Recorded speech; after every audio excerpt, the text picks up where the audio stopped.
Hey there folks, it's been a little while, sorry.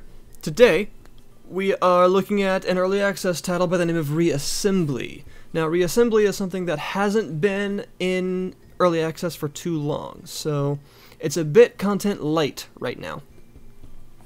One thing I want to start off with is the price. The price of the game is actually rather expensive for the amount of content on display right now. And actually, what they're doing is in reverse of what the standard early access system is, which is start the game off cheaper, and then as the game gets closer to completion, or indeed reaches 1.0, ramp the price up. These guys are doing the opposite. I'm not sure why. I'm not, criticizing. I'm just not entirely sure. It might have something to do with server stresses, with the, the ship wormhole system. I'm not 100% sure, but in any event, it's $30 right now. It's $30, which is a bit expensive, and as the early access goes on, it's actually going to lower in price. So I just wanted to start off with that. It's kind of interesting. But what is it? Well, if you're seeing in the background, you can kind of tell it is a space combat game, more or less.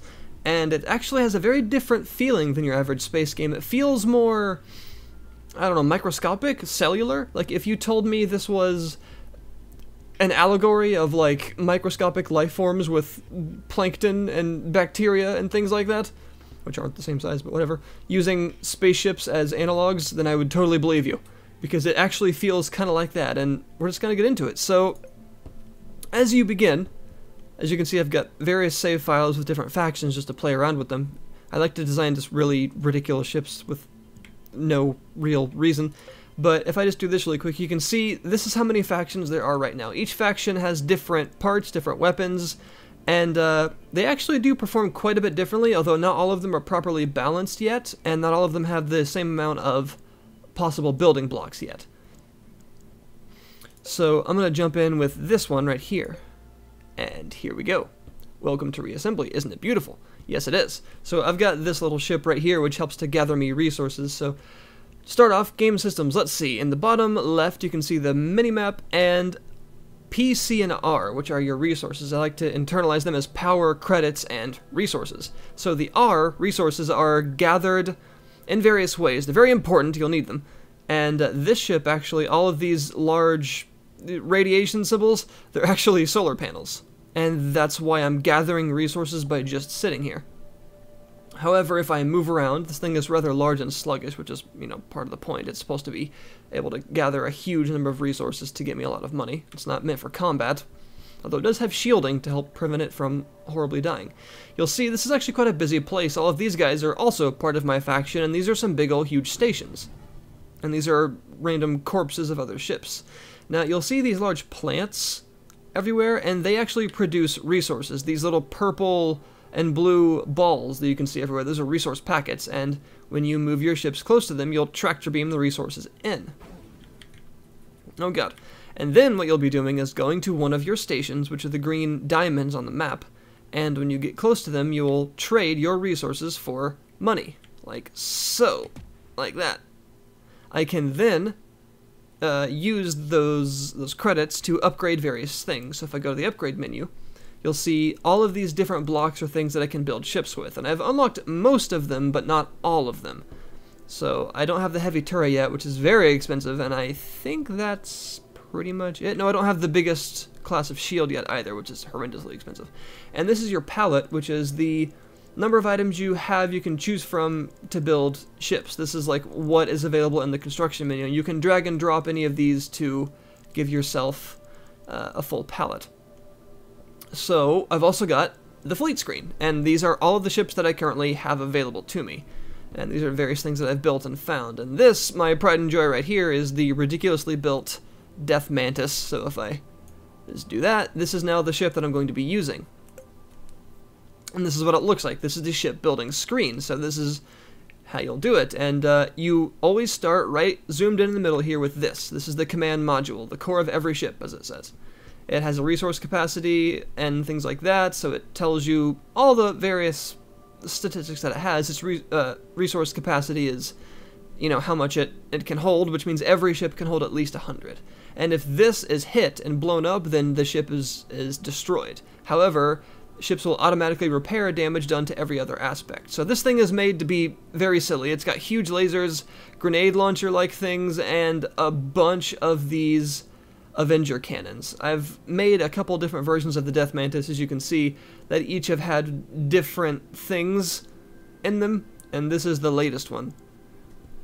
Lots of thrusters, some armor pieces, and a bunch of generators to help produce a lot of energy and also have a good amount of capacity, because when this thing blows up ships, you can also collect a big pool of resources that the ships will drop. So combat ships are still, it's nice to have resource capacity for those. Now, as far as everything else goes, it's a simple drag and drop interface like this, and those little bitty white squares at the edge of your objects are little snap points. So if you can see, it'll do this and boop, it'll snap into place. That means it's attached. Obviously I don't want that there, but you get the idea. And each of these objects can just snap into place, and you'll have yourself a beautiful missile launcher in this case. It constructs the missile and it's ready to launch.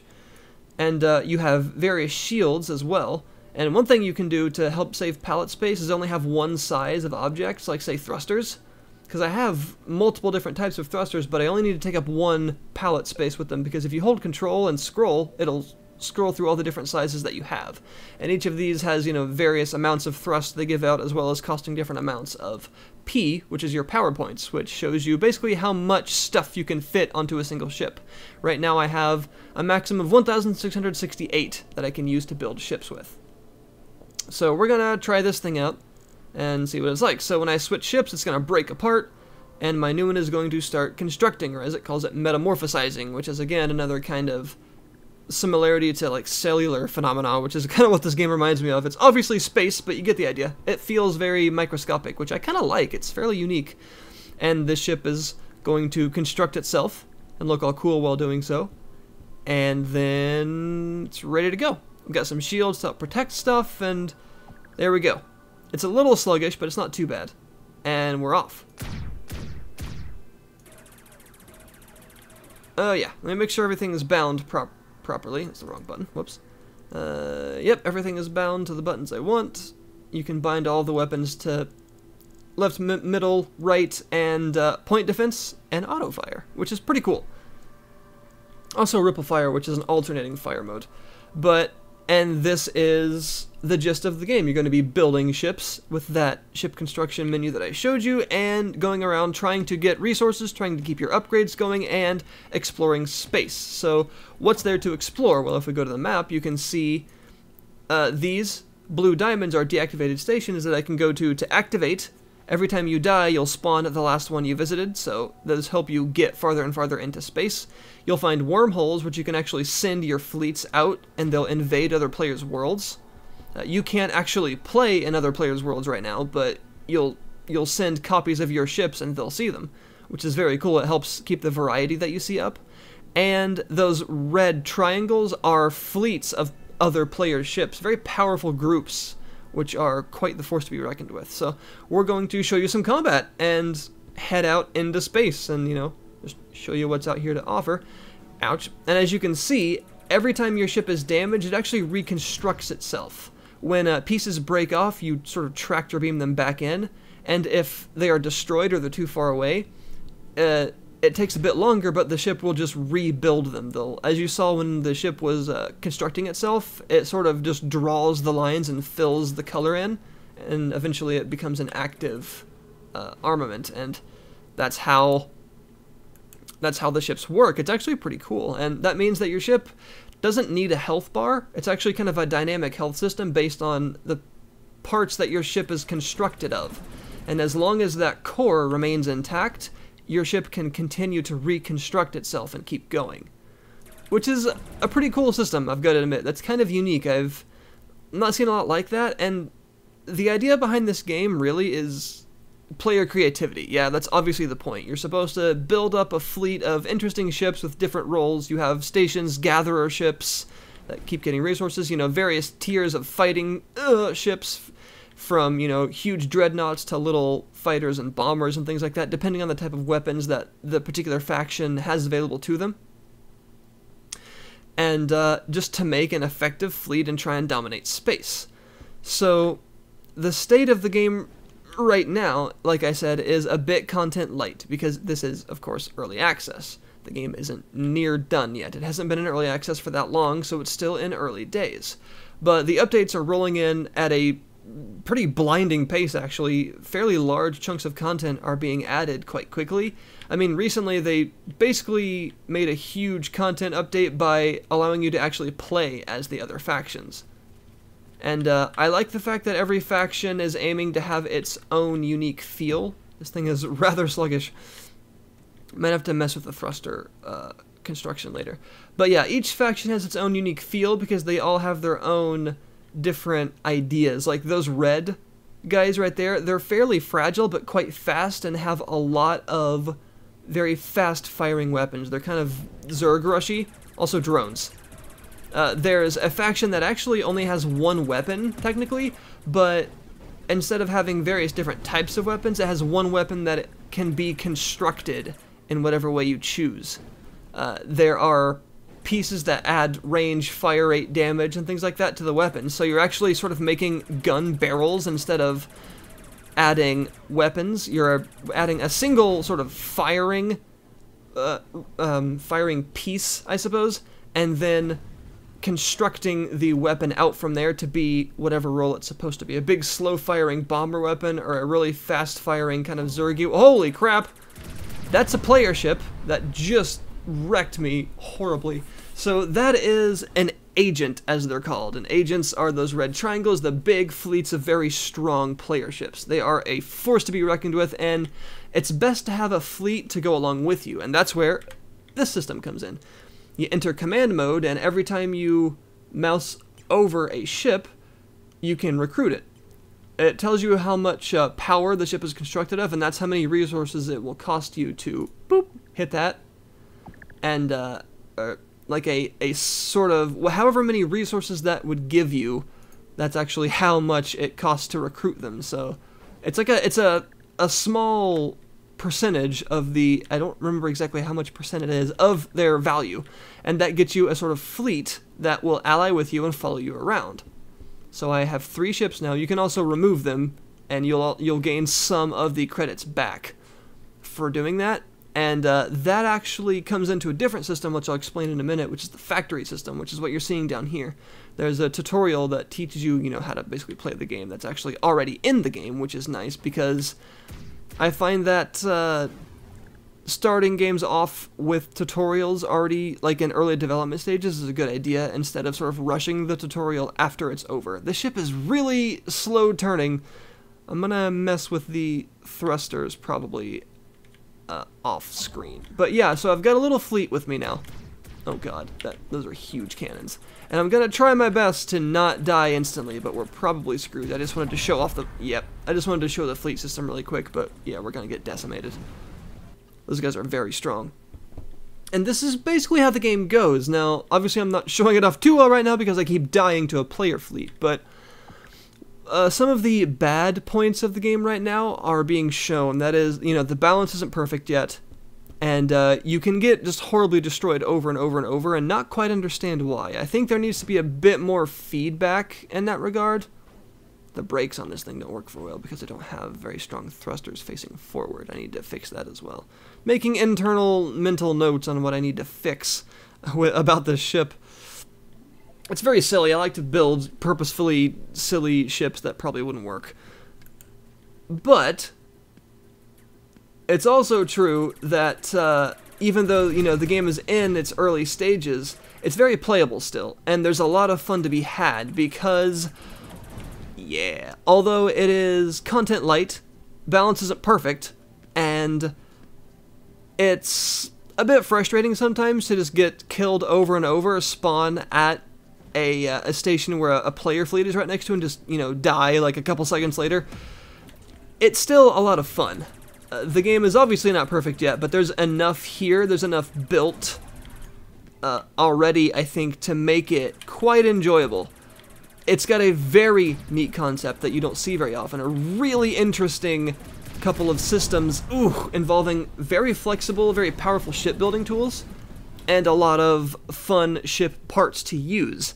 So even though the balance isn't perfect, there's enough here to still have fun with. And although the price tag, in my opinion, is not value for money yet because it's content light, it's clear where they're going with it. And, you know, again, we have all been assured, and they've told me that the price will be reduced as the game goes through early access, which I believe them. That they just want to, for whatever reason, keep it a little high right now, and then as the updates continue to roll in, they'll start reducing it. Again, I don't quite know why they're doing that, but I'm not criticizing them. That's totally fine if that's the way they want to do it. Bump. I'm just a bit curious as to why they're doing it that way. Oh god, but me and my extremely, like, I don't know, school bus handling ship are in no room to talk right now. So the game goes on like this. You continue to explore space, continue to gather credits so you can upgrade your parts available, upgrade the amount of power you have available to build bigger ships, and conquer space. Those things are very scary, and I shouldn't go anywhere near them right now. Obviously, I need some, like, dreadnought-style nonsense to take care of them. But as you can see, I've got, you know, quite a fleet already, and this is where the factory system comes in. So when you're building your ships, there's this piece, the factory. And it's rather large, but when you drop it down, it allows you to go back to your fleet screen and place what are called child ships here. You can be any of the ships that you have. I think I could copy this one even and produce more of myself, which would be kind of funny. But of course, every time you do it, it costs a certain amount of credits depending on how many power the ship actually takes to construct. So that's something to consider. They will then be allied with you, and you can even produce ships that have more factories on them and basically help colonize your areas and take control of space, which is what all these little colored squares mean. This sort of mint green color, like my trails and my thrusters are, that shows that we control that area. And these other colors are the colors of other factions, showing that they control that area. So basically you're trying to take control of sectors. And that's where the factory system comes in. So if I wanted to, it might actually not be the worst idea to hollow a version of this ship out and make it a production ship, like all this internal stuff. And what happens when you have a factory is you stop being able to trade resources for money at stations like this. You actually kind of become a station. Other ships will give you resources, which you can then use to build more ships, you know. And then, like I showed you in the command mode, they'll be allied with you like that by default, so you can then click them again, which gets you credits, only you won't have spent any to actually make them, so you can actually gain credits that way, and then, you know, continue to build more ships. That's how it will actually work kind of end game once you get more ships with factories. That's what you're going to be doing, which is what I need to do right now. So I'm kind of wondering, how big is the... Yeah, you could totally fit it in there. I think what I'll do is I'll do this. I'll go to my fleet, I'll make a copy of the Death Mantis, I will modify it, and take out this generator. What else do I need to take out? And then I'll take out this piece right here.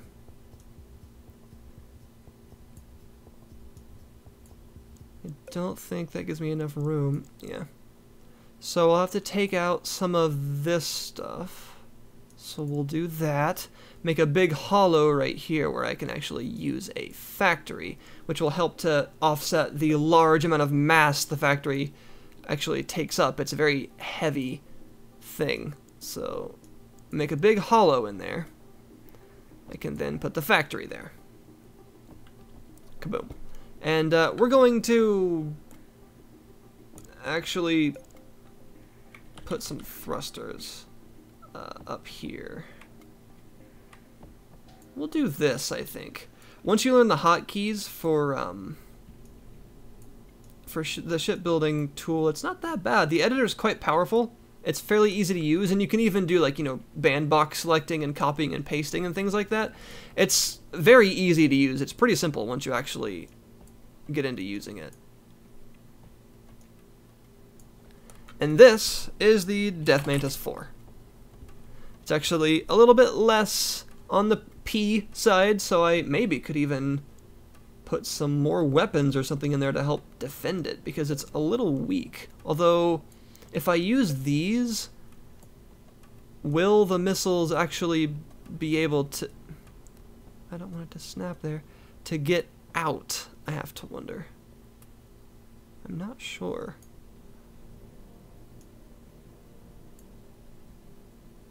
We'll try it. We'll try it just for the heck of it. Boom. Save it. And then we shall do this. And we'll start producing some dreadnoughts from this, probably. You can put more than one thing in there, so that right now, this doesn't mean that I can only spawn one. That just means this is the only thing it will spawn. If I continue to put ships in the order, the first time I hit the produce button, it'll produce the one in the one spot. The second time, it'll produce the one, you know, it'll keep going in a chain like that. That way you can kind of have a production chain that will loop, or you can just produce a few. So, let me metamorphosize the new ship here. Whoop! It'll build itself up. It should be a lot less nonsensical to... Yeah, it moves a lot better now. Less sluggish. And let me make sure the bindings are correct. Those are on the right. Yep. Okay. And will the missiles actually... Yeah, they get out. Okay. So, let's see what this is like. So what we're going to do is collect resources for ourselves, and other ships are going to give us resources when we get close to them, like a station. And then I can press the produce button, and it will tell me how much I'll need to actually spawn the ship. Oh, the factory block has to be like on the outside to spawn. That's okay. I didn't know that. Well then, we'll alter the construction. We'll do this. And yes, thrusters do still work when they're on the inside. This really just doesn't want to go over there, which is unfortunate. Needs to be symmetrical. Alright, and we'll plop this thing back here. So we'll see if that fixes the issue. We'll re-metamorphosize here. I didn't know that the factory had to be on the outside like that. So that all still works properly, and spawn. There we go. It'll start constructing the ship. It'll basically make the core of the ship, and then it'll start to metamorphosize it around myself. And then, as you can see, it's got that, it's part of my fleet. So basically, I could then go into command mode and deactivate it, which would then give me a bunch of resources. So this is how you make money kind of end game, but also you can use this as kind of a combat thing to fly into enemy space and start making some ships. So yeah, it takes a minute depending on the size of the ships in question, but that's how the system actually works. So if I start to go around and get some more resources from these guys, now that I know how much I actually need to construct more dreadnoughts, I could perhaps form a little combat force.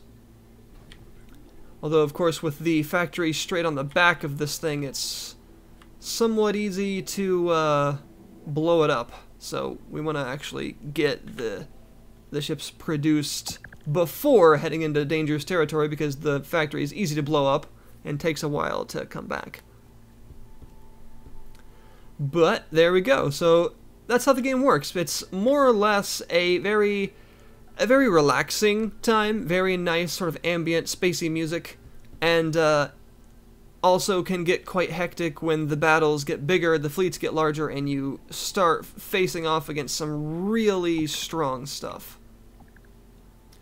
But, yeah, that's Reassembly, folks. That's the current state. Not a whole lot to show off right now, like I said, content light, but a very nice framework with a very promising... Oh yeah, there's a strafe button, I forgot about that. Very promising bits of gameplay available, and a very nice, faithful update schedule that's keeping everything going at a nice pace, keeping the updates rolling in quite frequently, and giving me a lot of hope, really, for just how far this game could go. the guys have been really making a lot of changes, and I feel like the whole classes needing balance, you know, now that all of the factions are actually available for play, balance is something that's going to start rolling in. They're going to start adding more parts to each one, fleshing them out, making them each feel like their own thing, you know, so they'll all have their own kind of personality. The parts they use will form the personality of the faction, show you the way that it actually needs to operate, how it's supposed to be used, more or less. And, you know, that's how it'll work, and I'm pretty excited for that, actually. I think this is something I'll continue to come back to as they continue to update it, and it shows a lot of promise. So there you go, folks. Reassembly as it is right now, a bit basic, but very promising, and the devs are certainly updating it rather frequently, so there's that. I hope you guys enjoyed, and I think that, now where, I don't remember all the command mode controls, how to get them all near me, but at any rate, into battle, to probably die immediately, but that's okay. Into battle! And I'm gonna keep revisiting it because it's an awful lot of fun. Wow, we actually did really good. Holy crap. So continue to enjoy it, and if this looks interesting to you, I'll put the link in the description. Again, it's fairly expensive for what's available right now, I'm not gonna lie, but the amount of practice it's showing me gets me excited for where it could possibly go in the near future. And people are being very creative with some of the ship designs I've seen, and I would love to see some workshop support, actually. I think workshop would be kind of the next logical step for them. They should really invest in that. And I don't know if they plan to do like full-on multiplayer or not, but that might be cool too.